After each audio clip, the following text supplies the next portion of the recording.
For my project, I'm going to be making one ancient Greek recipe and one ancient Roman recipe, straight from cookbooks from that time.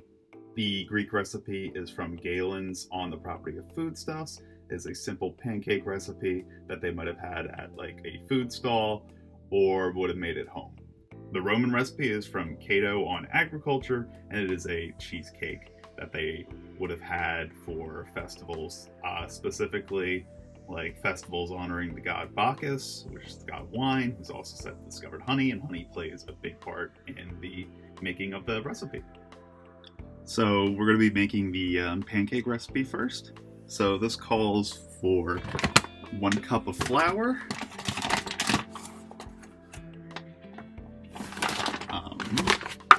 and 225 milliliters of water, which is about 1 cup, thereabout, and then 2 tablespoons of honey. And 2 tablespoons of honey.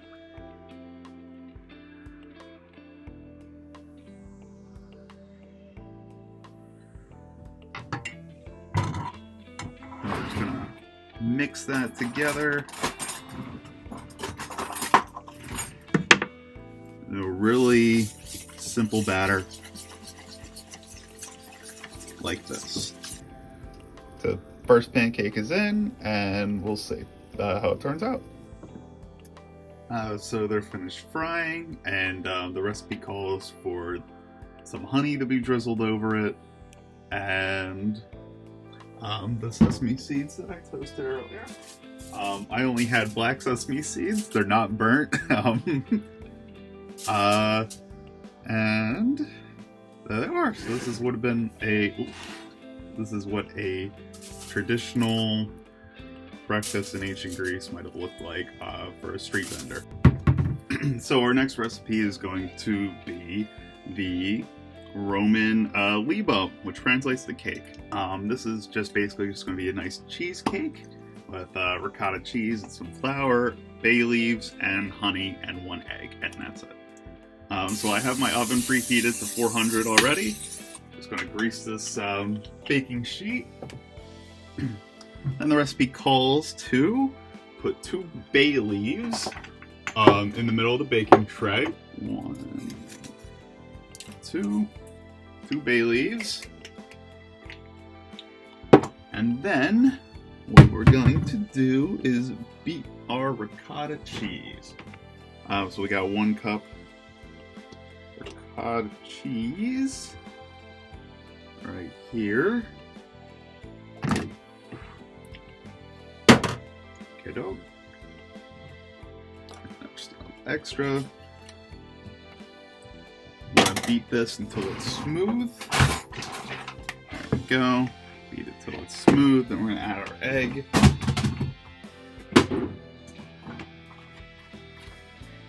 And then once again, we're going to beat it until it's smooth again. So we're just going to add our egg here. Beat this until it's nice and incorporated. There we go.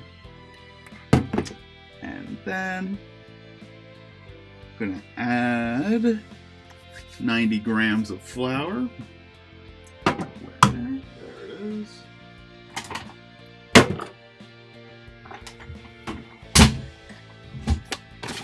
90 grams of flour, like so. There we go. Just going to incorporate that together. There we go. Now it's in a nice little batter. There we go. And we're just going to make this into a nice round ball, like so. And place it right on top of this. No kneading, it says. And just kind of sprinkle on some more flour on top.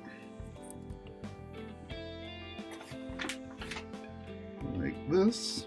I'm just going to place this thing uncovered into my 400 degree oven for 20 minutes. Alright, here it is out of the oven. Now I just need to pour honey over it, and it should be done. And there we go. The Roman cheesecake made for festivals. So some reflections on the Greek pancakes. They were definitely a lot more savory than the buttermilk pancakes we might be used to today. Um, but they were pretty much similar to what we would have today, albeit more savory again. Um, if I were to make it again, I probably would use a little more flour to make the batter a little thicker, probably add a little bit of sugar. But they did not have access to all that kind of stuff on as a Greek street food vendor.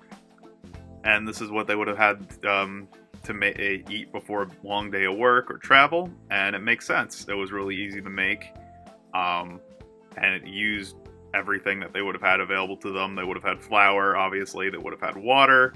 They would have had honey, and they would have had sesame seeds, which were a commonplace around the Mediterranean. I think that this dish represents basically what the society was like at the time. Is that people could basically just make these kinds of dishes for people along the street side, and people would go up and buy them. It shows that there was a need in the economy for people to have quick food at the beginning of their day. They go before they go to work. And it was interesting to see how little a pancake recipe has changed since ancient Greece to today. As for the cheesecake, it was a little more involved than the pancakes. This was probably because it was made for festivals, so they would have had a lot more time to make this. The festivals in question were in honor of the god Bacchus, who I mentioned before is noted for having discovered honey, at least in the Roman mythology.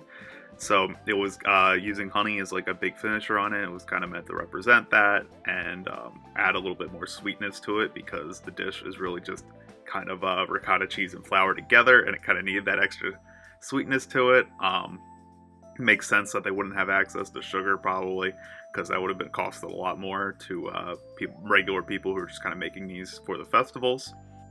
It does have an egg, which kind of shows that like chickens are more commonplace as compared to the eggless pancakes that I made before. Maybe eggs were a little harder to get in ancient Greece as compared to ancient Rome. Ancient Rome had a lot more trading with Asia, with the Silk Road and all, and it makes sense that they would have access to it. The 2 bay leaves are just another Mediterranean spice that would have been used to probably just keep it from sticking to whatever they're cooking it in. I mentioned it briefly in the recording, but to make it fully accurate, I would have had to put a clay pot over it. That's how they would have cooked it in Roman times, but I don't have access to that. But it would have definitely made it a lot more crispy than what I had. What I had was maybe I didn't cook it for long enough. I did cook it for the 20 minutes it specified. But it was really just kind of a dough of ricotta and dough. It was just a ball of ricotta and dough. But yeah, definitely does show that it's a lot more decadent in honor of a festival. Thank you for watching.